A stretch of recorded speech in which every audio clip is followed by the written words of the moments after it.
Issue तितली और उसका पति मानी तितला। मानी तितला अक्सर काम के सिलसिले में जंगल से शहर जाया करता था। पीछे घर पर ईशु तितली और उसके बच्चे अकेले रहते थे।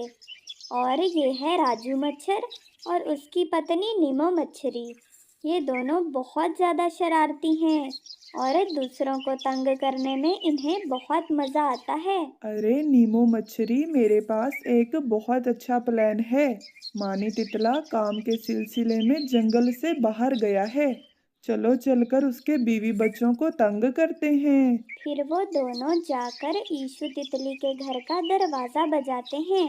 जब ईशु तितली घर से बाहर आती है उन दोनों से बात करने के लिए, तो वो ईशु तितली को बहुत तंग करते हैं। अरे ईशु तितली, तुम्हारे पति मानी तितले ने हमारे ढेर सारे पैसे देने हैं। अब वो काम के सिलसिले में जंगल से बाहर चला गया है। हमें आज ही पैसे चाहिए।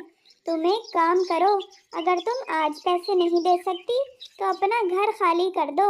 हम तुम्हारा घर बेचकर अपने पैसे वसूल कर लेंगे। अरे अरे, तुम ये क्या कह रही हो? मेरे पति ने किसी के पैसे नहीं देने, और वैसे भी वो 2-4 दिन में वापस आ जाएगा। तुमने जो भी बात करनी है मेरे पति से करना। मैं अपना घर बिल्कुल खाली नहीं करूंगी। ईशु तितली, घर तो तुम्हें खाली करना ही पड़ेगा। ईशु तितली के छोटे छोटे बच्चे थे, इसलिए वो मच्छरों से डरकर अपना घर खाली कर देती है और अपने बच्चों को लेकर कुछ झाड़ियों पर चली जाती है। मेरे बच्चों, तुम दोनों बिल्कुल परेशान मत होना। 2-4 दिनों में तुम्हारे पापा वापस आ जाएंगे और वो मच्छरों से हमारा घर वापस ले लेंगे। और फिर अगले दिन सुबह जंगल का मौसम अचानक बहुत खराब हो जाता है। बहुत तेज बरसात होने लग जाती है। अरे मेरे बच्चों, ये तो बहुत ज्यादा बरसात होने लगी है। चलो चलकर हम किसी सायादार जगह के नीचे बैठते हैं।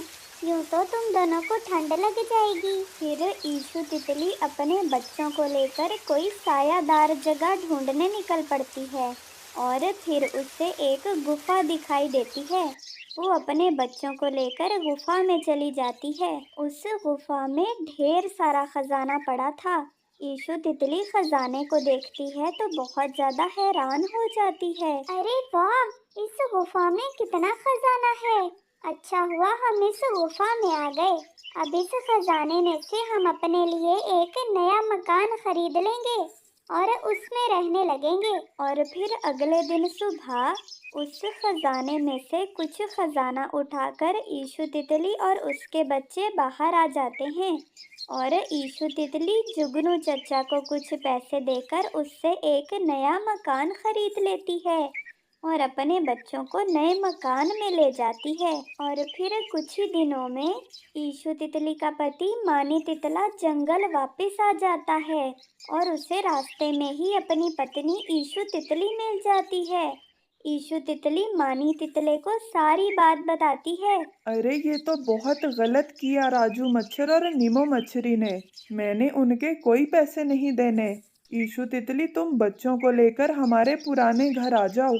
मैं अभी महाराजा से उन दोनों की शिकायत करता हूँ। फिर मानी तितला महाराजा के पास जाता है और महाराजा को बताता है किस तरह मच्छरों ने ईशु तितली और बच्चों को घर से निकाल दिया। अरे ये तो बहुत गलत किया मच्छरों ने।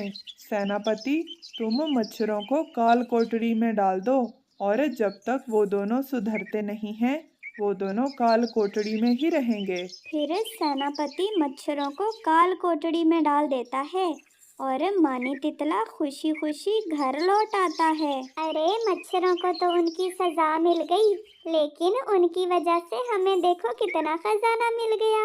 अगर वो हमसे हमारा घर ना छीनते तो मैं और बच्चे गुफा में ना जाते और हमें ढेर सारा खजाना भी ना मिलता। और फिर वो हंसी खुशी जिंदगी बिताने लगते हैं। प्यारे दोस्तों, अगर आपको ये कहानी अच्छी लगी हो तो हमारे चैनल को सब्सक्राइब कर लें। आप सबके देखने का बहुत शुक्रिया।